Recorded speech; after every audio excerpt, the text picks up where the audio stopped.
So this video is about reenacting and how difficult or how many issues can come up when you've got any kind of disability. And it's not a case of oh, woe is me, look at all these things wrong with me, or aren't I brilliant coping with all these things that are wrong with me. But it's quite known, I think, now for people that follow Vintage Stitches online or know me personally, that I've been involved in reenactment now for about 5-6 years, so not that long. But very shortly after starting it, I became disabled with fibromyalgia, and that has got worse because I then got pregnant and had a really difficult pregnancy, and then we had COVID and lockdowns, and I've put on weight because I couldn't get out of the house, and that made it even worse. And frankly, I struggled to reenact them. So this year we've took stock of everything and changed from doing 1940s and 1950s, which we've done for some time, and we've joined a medieval group, I'm a quorum, and we've just done our first event with them as medieval 1390s, 14th century. So what I wanted to do is this time, because we've put so much effort into thinking about it and trying to deal with every potential problem before it arose, I thought I'd make this video, partly because if you're disabled and you think you can't do it, there might be something useful in here. If you run a group and you're aware of people with these issues, little things that you could probably do to help them, but just general education really. I mean, I've missed Disability Pride Month by 4 days, but I think it's important to speak about these things. I am going to be quite frank in the video and share some photos. If the sight of a half asleep woman with no makeup on frightens you, you probably need to turn off. But yeah, I'm going to face it and be honest with you.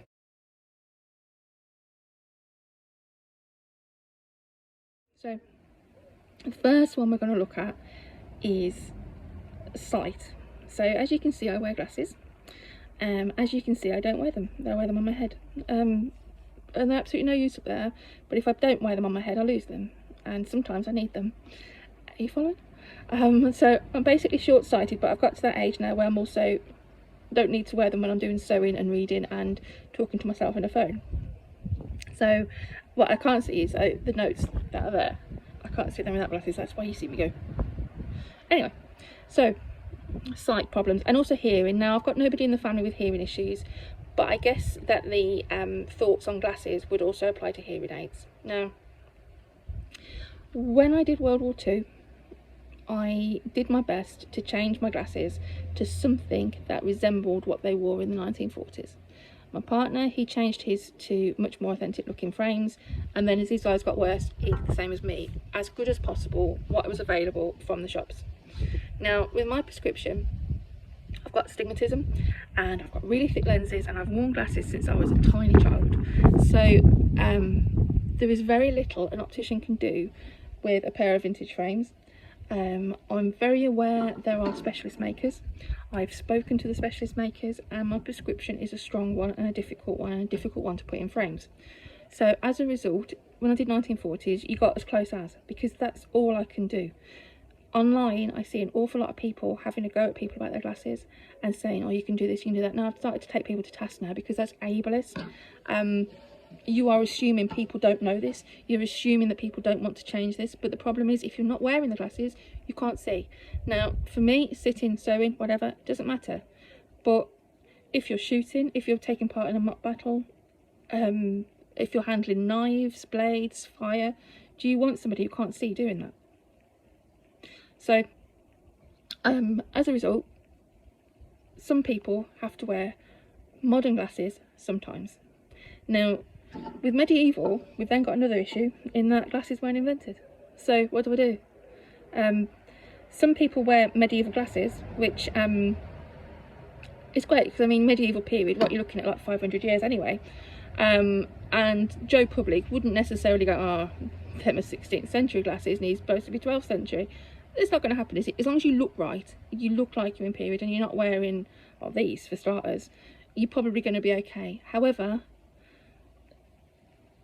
I still can't see out of those because I've tried. I've made some. I can't see out of them because they have to sit too far close to my eyes, and then with my nearness and distance issues, I still can't see out of them, so there's still no point wearing them. So what I chose to do over the weekend was to not wear them. But when I walked to the toilet or went in the shop, I did wear them, and I just wore these ones, and that's it. That's all I can do. Women in the medieval time that I'm portraying certainly wouldn't have worn them. You can get pictures. I'll put some in here, but it's men, it's monks, it's a pince nez on the nose here. It's not really glasses. And so whatever I do, I'm not going to be accurate unless I'm not wearing them, which seemed like the most logical thing, given that it's easiest for me to do that. It would be the same with a hearing aid. Somebody needs a hearing aid, they're going to wear it. Why? There is no point of suffering to please the picky stitch counters and things on the internet. Now, I am a picky stitch counter. We all know this. I'm thrown out of so many Facebook groups for keep bringing history back to things. But you have to. There comes a time when you got to be realistic. And a photographer sharing pictures over and over again of people wearing. We know this annoys me. People wearing clothes that are wrong for the era, for 1940s, and giving this stylized view of the 1940s isn't the same thing as somebody disabled having to use disabled aid. I will admit when I've done it wrong. I've done it wrong most of the times. I've done it, to be fair, because it got to that point that I just couldn't anymore. Anyway, back to the point. If I didn't count stitches, you wouldn't have such lovely reproduction knitwear from Vintage Stitches historical knitwear, would you? Anyway, glasses and hearing aids make life safer, let alone comfortable, but safer. So if you have somebody in your group that needs to wear them, support them, talk to them, but don't assume they don't know better. It's the most annoying thing ever.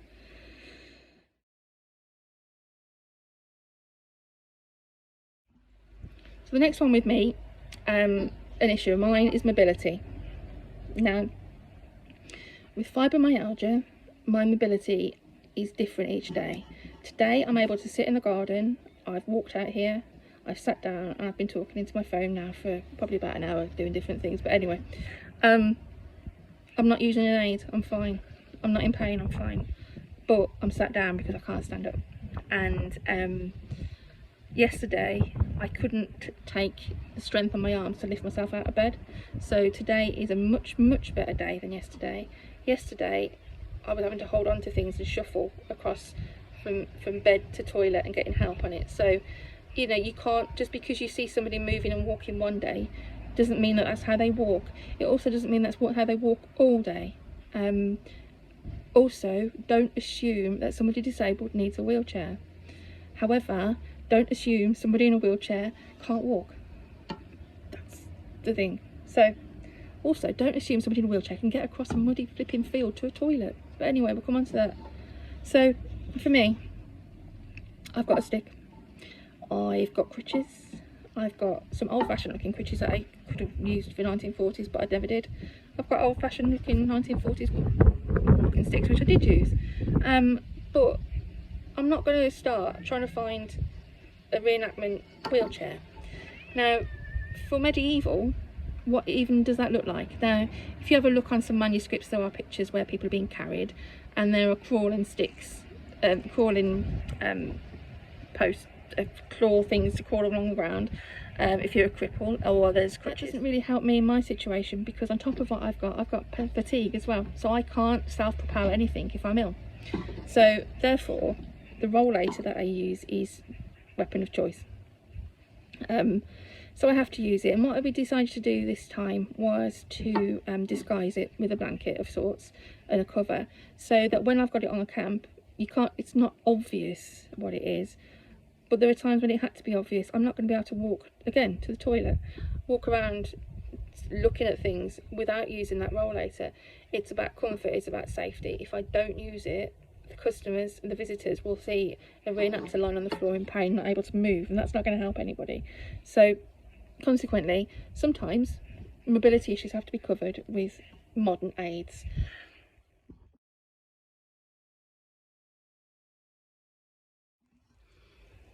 Sensory needs then. So myself, I have sensory issues. I'm also allergic to wool. So I've chosen a period that uses wool, and I've chosen a business that uses wool. But anyway, I'm allergic to wool. So what I had to do, and what I do nearly all the time, is wear like a jersey underlayer. So I was okay with that. Now my son is very highly sensitive and has got lots and lots of sensory needs, and he has done various things over his life in terms of reenacting. Basically hiding. He uses a hood over his head to block out noises. To stop somebody being sensory anxious, you've got to reduce the senses as much as possible if they're a sensory avoider. Some people are sensory seekers, but we'll do sensory avoidance on this one. My son needs to cover off his eyes, cover off his ears, hide away. So this time we took an extra tent, so he got a space where he could go on his own if he needed to, and he did spend most of the time in there. Sometimes in the past he's worn like comfy textures or glasses. What we did with this one, he said he was going to do medieval reenactment if he could sit somewhere quiet and not talk to anybody. So I've made his outfit out of a thick jersey, which I know isn't historically accurate, I'm not stupid, but he's not going to wear wool, so I might as well put him in an outfit that he's comfortable in. It's cut to the times pattern, it's constructed in the times pattern. They just, in the 14th century, he would have been in hell, torment by what he was wearing. To make him not able to speak to people and happy, we went for him being a young member of the church. So consequently he's got monk's robes, which he totally loves, and he totally loves it, and he's taken a vow of silence, and he just sits there happily reading. And he's got a leather book cover so he can read whatever he wants, so he doesn't look so obvious. But yeah, I've made the child happy. If things get too noisy, he goes in the tent. If it got too crowded, he goes in the tent. It's just general smells can freak him out, so like, but he doesn't mind the smell of fire, luckily. In World War II, reenactments used to really hate the noises of battle reenactments, but he's been okay with medieval so far.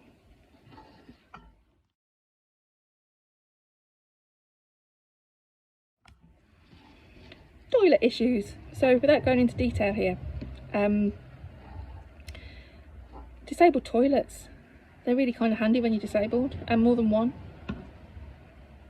and some kind of path that you can use to get to them instead of a muddy field would be really handy. Keeping them as clean and stocked up with toilet roll as possible. And if you are using the day disabled toilet because it's closest, or because your reenactment outfit is so big it doesn't fit into a portaloo, please remember that there are disabled people that need the toilet. However, because most people don't get this, we've just taken a toilet with us. We've got our own, and we screen it off in the tent. And that also suits the child who doesn't want to share toilets and go to portaloos because they smell. So portable toilets, I mean, most people who need it have figured this bit out already. But just bear in mind that disabled toilets, when you do put them in, it's not just wheelchair space. You need handles, you need things to be able to pull yourself up on. And raised toilet seats make your life so much easier.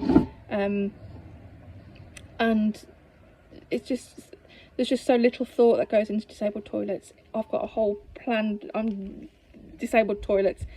They're the bugbear of my life, they really are. Nobody thinks seriously about how somebody who can't stand up would use the toilet. You can walk, but you can't sit down and stand up. How are you going to do that?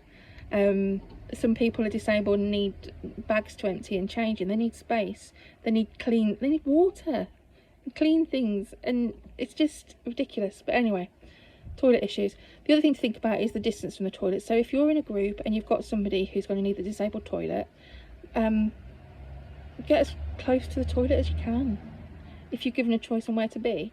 If you're a group, if you're a runner of a show and you are sending out booking forms, ask what special needs are going to be required, because the number of times you end up with a distance so far you can't cover it. I've had to come home. Some events I've done like an hour, 2 hours, because that's how long I can go for without going to the toilet, because there is no way on earth I'm ever going to be able to get to the toilet because it's that far away. Don't bank all your toilets together. It's just crazy, but I know it must be really hard when you run an event, but just wanted to bring it up really.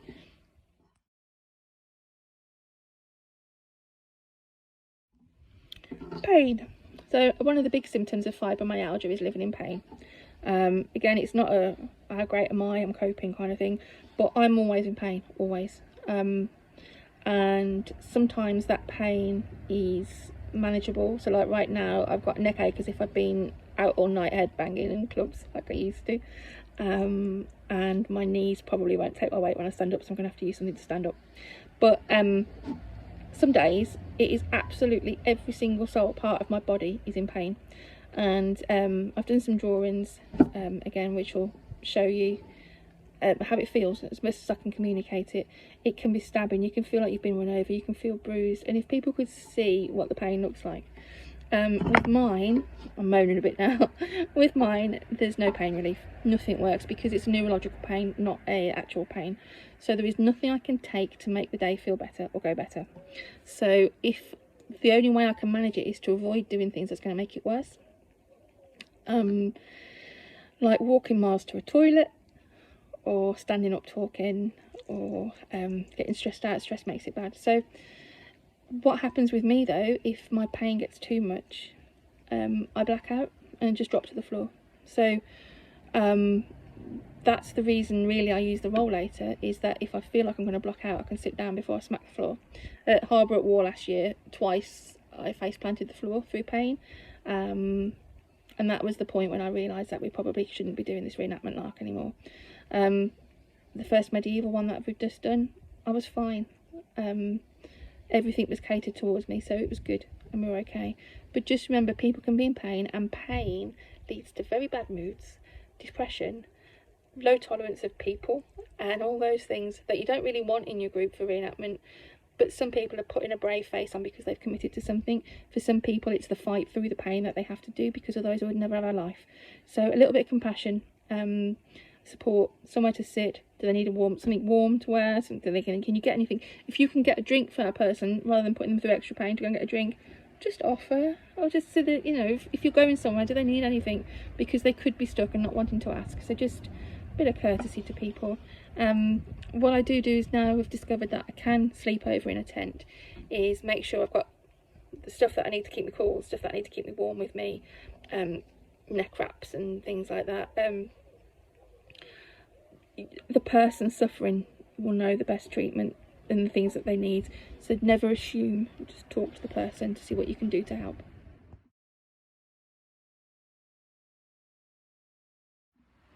Fatigue then.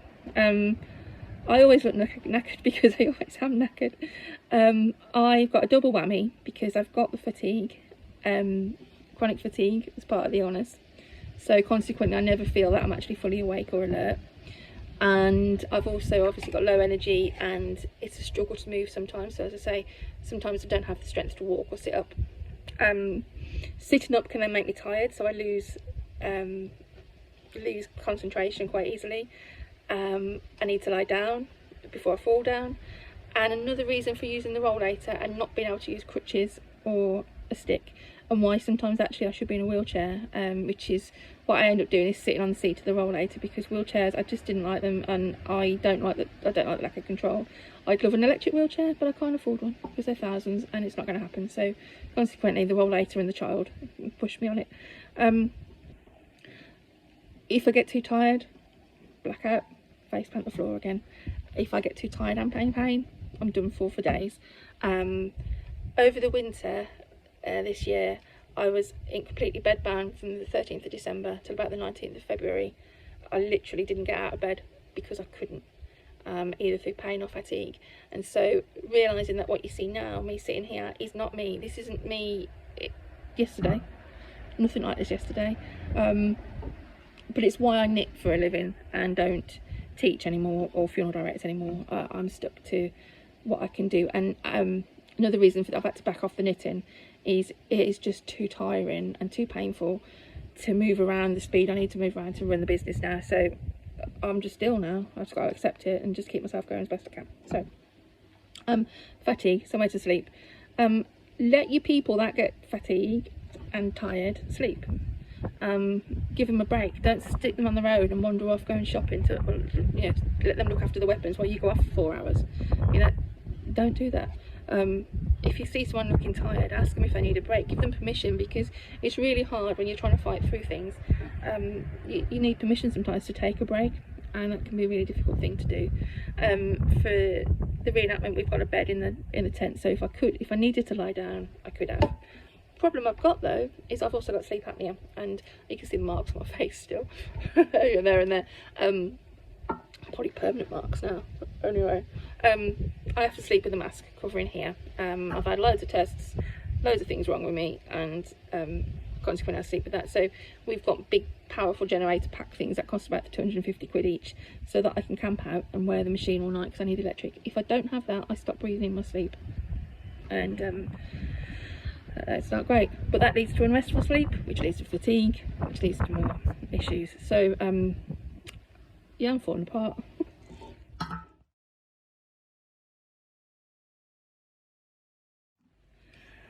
Self-care.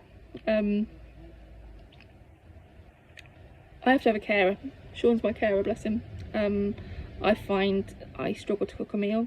I find it struggle to stand and make a cup of tea. Sometimes standing too long, I can feel myself slowly deteriorating as I've stood there, and I lose my breath, fall over, you know. But also things like showering and dressing and washing hair and brushing my hair. I can't lift my arms. My arms don't lift. I can't do it. But this, I can only do that, and now it's too. I won't be able to do it again now. I can only do it to there, and it just stops working. So all those hairstyles I used to be able to wear, I can't do it now. Sean has to brush my hair, and that's it. For medieval, I've made myself some false hair, but the great thing is I get to wear a wimple and a hat and a veil, so I don't care about hair anymore, which is why it's pumping. But there are things that you can't do for yourself, so you still can't do those when you're camping. You still can't bend to light the flame and boil the camping stove kettle. You can't safely move the boiling water to another place. You can't you can't walk to a van and get some food and carry 3 lots back without falling over. There's so many things that you still need. You still need those self-care things, so you need to make sure somebody is there to watch you. And if you've got somebody who's there without a carer who normally has one, just think and think about what's going on first. Check them. Are they drinking water? Have they got water? Because I wouldn't be able to carry a full water container from the water tap back to the tent, so they probably can't. Make sure somebody's just looking out for them, if you can, if they haven't got somebody there. And again, just courtesy, and make no assumptions. Toileting and showering, let's face it, who actually showers at an event? I think I've seen one person once with a portable shower, but that's it. But give them some space to get dressed. I slept on the camp bed on the floor, and was able to get my tights on for once. Can't normally do that. But then I couldn't stand up. I still needed someone to help me stand up with it. So just bear in mind, things take longer if they're doing it themselves as well. They might fight through. I would fight through getting dressed. I did on Saturday and Sunday, but then I couldn't move my arms for about 3 or 4 hours. So it's just one of those things.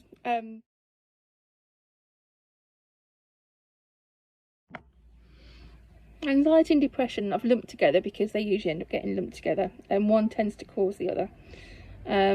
I've got both, but fibromyalgia, let's face it, if you know you're going to go out and it's going to be really painful, you're frightened, and if you go out and it is painful, you're depressed. So it's one of them.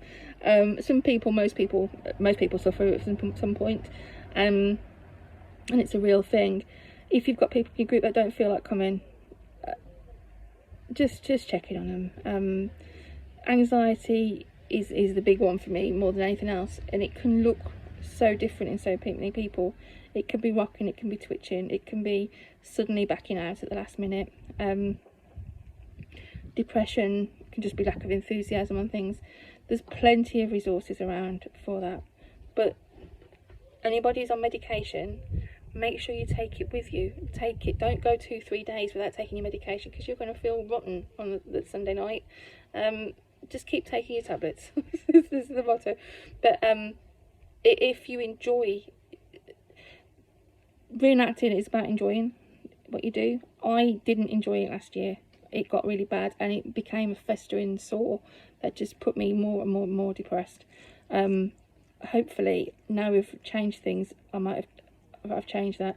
And the great thing is being with a group where you're told to be happy, do what you need to do, which is another reason for making this video. It doesn't change what I know about history. If I'm a bit down, I can fake it for a couple of hours talking to somebody, but I might not feel like going to the being tent. Probably wouldn't feel like going to the being tent, to be honest, anymore, which those of you new in 2017 will be amazed. But yeah, and you might not be as conversational, but sometimes people aren't as conversational, but they still like to be included. So again, be kind. You don't know what people are going through.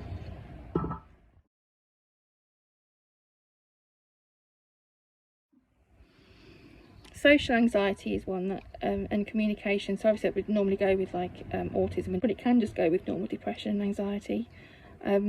My son, very socially anxious, but likes people, likes being around people, just doesn't want to get too involved or play too many things, and likes a quiet life. He's very, very introverted.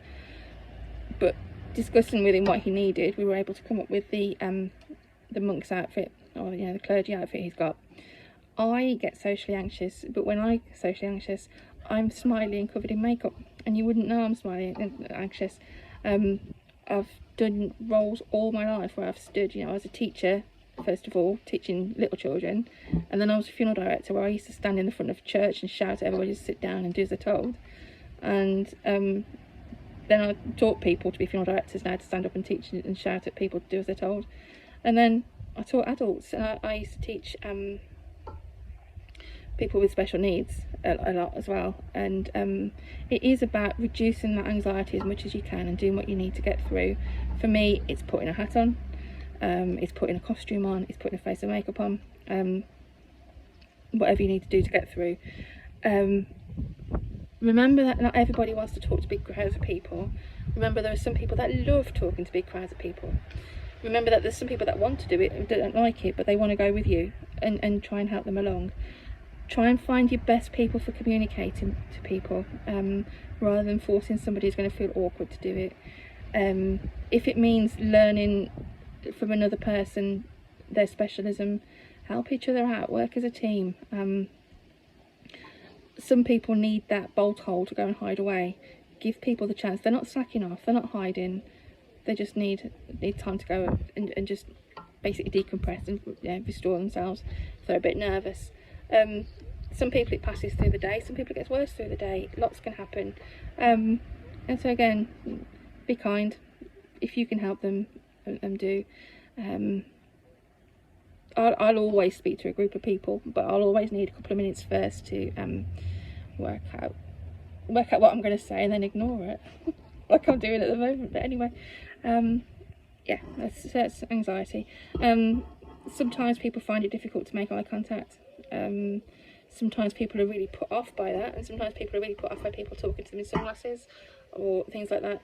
So just be mindful that when you're talking, if somebody's constantly sort of trying to divert their eyes, don't stare at them, or something like that. And I find it quite awkward when people just stand there staring at me and don't initiate conversation. That's always a bit weird as well. So if you're going to a reenactment and people are sat there, don't just stare at them. Say hello. I'll say hello back. But yeah, it's always a weird one. I never know what to do when people take my photograph either. Am I supposed to look at them or not? I never know. But anyway, that's that one.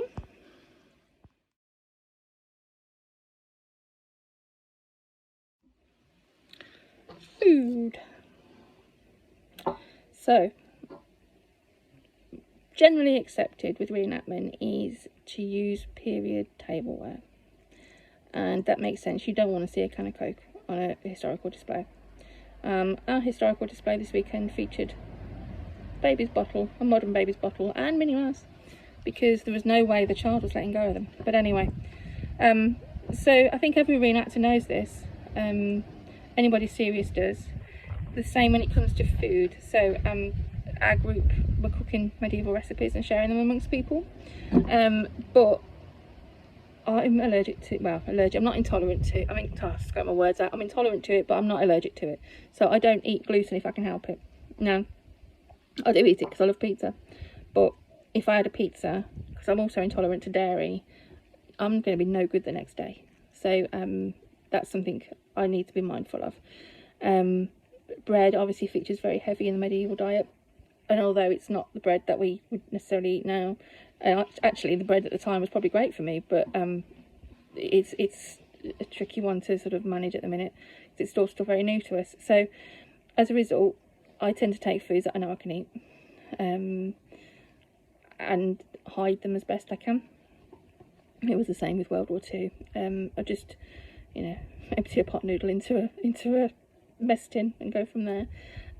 But bear in mind, there are intolerances, there are allergies. I'm desperately allergic to fish. It's not going to happen. But if you're offering food around, remember those allergies. The person with the allergy should know, but they might not know what you've put in there. So just be mindful, and especially if you're sending out forms to people to fill in, or make a note of these things as part of your risk assessment. If you know somebody's allergic to peanuts, you know that nobody is going to come into contact with them, that food wise, you know, that they don't want to come into contact with peanuts in any way, shape or form. You need to be aware of that as a group runner. Yes, the person should be in charge of it themselves, and yes, they're grown-ups, but just want to remember, you'd be amazed at how many things have got gluten and dairy in, for example. So, you know, for me, a little bit of milk and a cup of tea is not going to kill me, but as I say, a pint of milk and a pizza, I'm done for days. So yeah, that's not great. And some people have special diets. Obviously with medieval, quite a lot of it actually would be good for us, because it's fresh meat, fresh vegetables, that kind of thing. When we were doing World War II, it was much harder to do authentic food, mainly because they didn't have any authentic food. But you know, it's disguising it as much as you can. The other thing to do is make sure you are eating regularly. So obviously if you're diabetic, but also just for common sense, really. I find it because I faint a fair bit. I need to have something, even if it's just a biscuit or something, just to keep me from dropping and keeping my blood sugar sorted. But I'll eat it as quick as I can behind the scenes. But I can't guarantee I'm always going to do that, if that's not the safest, most sensible thing to do. Safety and sensibility, sensibleness, responsibility, I don't know, one of them, much more important, because the main thing is that you're enjoying yourself. People want to see you enjoying yourself, and it's getting so negative now out there, especially on social media. And oh, look at them, they're doing it wrong, they're doing it wrong. The photo is always going to catch you that minute you take a swig out of a Coke can behind the tent, or the minute you pick your mobile phone up. It's gonna happen. Mobile phones and tattoos. Tattoos not really a special need, but I got this one, and it just wouldn't have happened in the medieval era, so I've just wrapped a bandage around it. I have tried makeup, but the makeup came off on my clothes. But you know, be sensible about things. You know, take your face piercings out. A lot of groups need that sort of thing. But if it's not going to be safe to do so, cover it and try and manage it. And then, you know, talk to your people, talk to your group, talk to each other.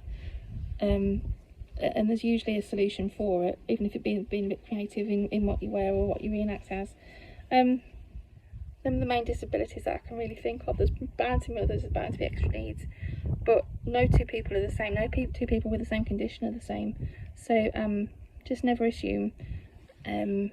Talk to each other and be kind. I hope it wasn't too moany. This state would have been really moany, but I'm alright today. Thank you for watching. Have a look at the other videos on the channel, and hopefully they interest you, and subscribe if you want to see more. Thank you.